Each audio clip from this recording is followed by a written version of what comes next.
North Complex fire raging in Butte County. 2020. So we'll be going to the U.S. Supreme Court. Tonight, Solano County is reporting its first death. To call it a year of turmoil vastly understates the case.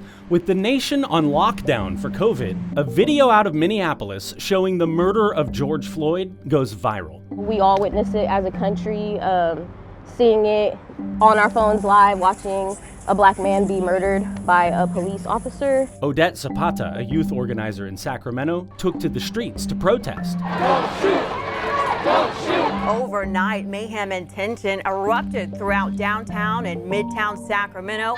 Police are moving down the street. Along with thousands of other people, like local business owner Meg White. It felt as close to like a war-torn area as I would ever imagine.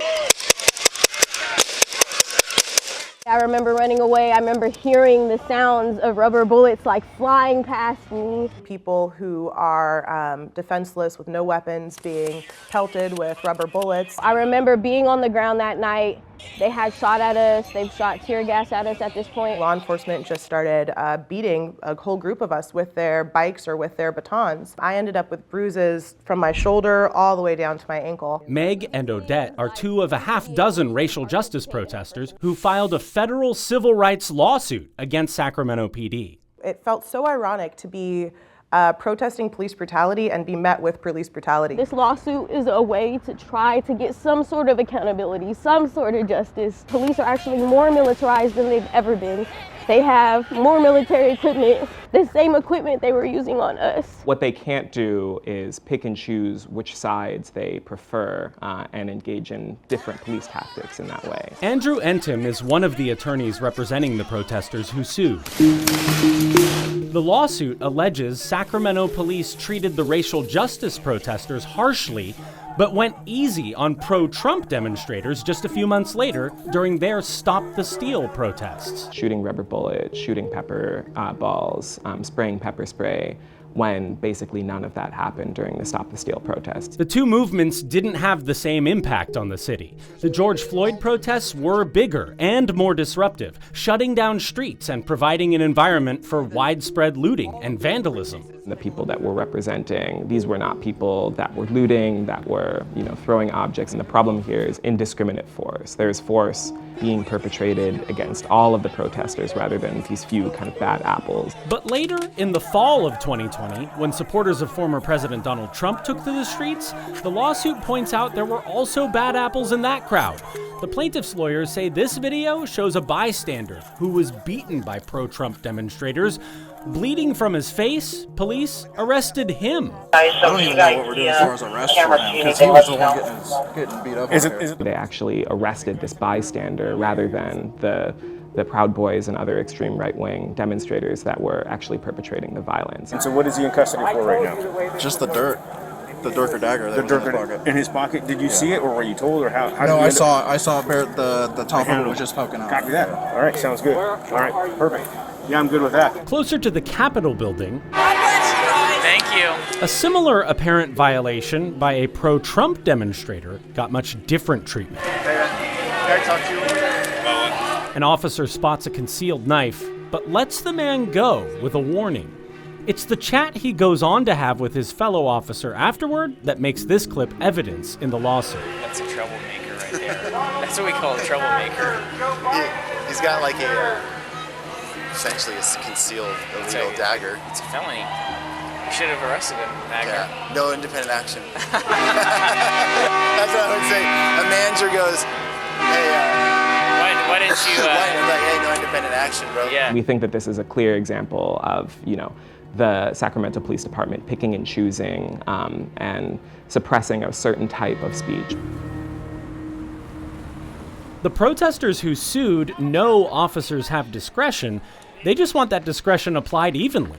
I don't want them to start beating up the Stop the Steal protesters too, right? But either both of us or none of us. This, along with hours of other video footage and documentation, led federal judge John Mendez to allow the protesters' lawsuit to go forward. This holds the city to answer the question, did Sacramento police pick and choose? Did the police give leniency to one movement but violence to the other? We reached out to Sacramento PD for an interview, but the city said it can't comment on the pending lawsuit. I mean, I don't think they're making it up. Attorney Stuart Katz specializes in police use of force cases. He's not connected to this lawsuit, but he agreed to review it for us. Oh, you keep heading us off. One particular accusation caught his eye. As police were declaring illegal assemblies and demanding people leave, the plaintiffs say officers used a tactic called kettling, rounding people up into a small area so they can be contained or arrested. Make sure if you're trying to disperse something, that people can leave. Kettling is just, the opposite of that. There's nowhere to go, and then oftentimes violence kind of ensues from there. Body cameras captured this example of kettling during the Stop the Steal protests. It shows exactly the disparate treatment that we've been talking about. You see Sacramento officers using their bicycles as barricades, penning in this group of counter-protesters while the main pro-Trump protest flows freely.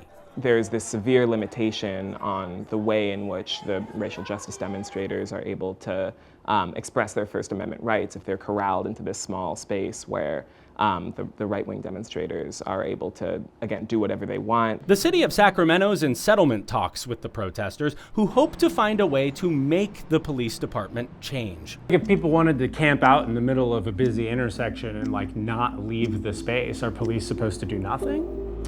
I don't think they should be doing nothing. The people behind the lawsuit want police to really commit to de-escalating clashes, no matter who's doing the protesting. De-escalation can look like a lot of different things. There are forms of both force and kind of getting folks to move along that do not involve rubber bullets and do not involve pepper spray. What are they suing for? From what I can tell, they are suing to attempt to change policies. Katz, the lawyer who's not part of the lawsuit, raises an important point. Sacramento PD already has policies on paper to treat all protests the same, regardless of who's protesting what. And the police have policies to avoid some of the most provocative tactics. If they'd actually followed these policies, some of these situations would have been avoided. Katz argues it's a mistake to assume police mean to treat different protesters differently, or that they're even aware of it. The people in law enforcement, as a general proposition, tend to be more authority-oriented. I mean, which maybe isn't a big surprise given what their job is. The protesters behind the lawsuit were demonstrating against authority and how it was used. Lawsuits aren't the only way some of those protesters tried to encourage change.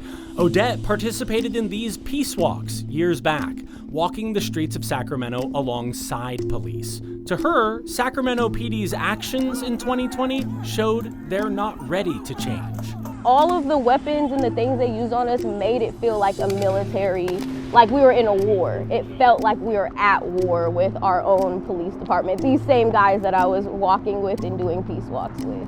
4 years later, we're headed towards a rematch of the same presidential candidates. We see new protests about old global conflicts. It's not a question of if conflict will return to the streets of Sacramento. When that happens, this lawsuit asks, what, if anything, will the officers do differently?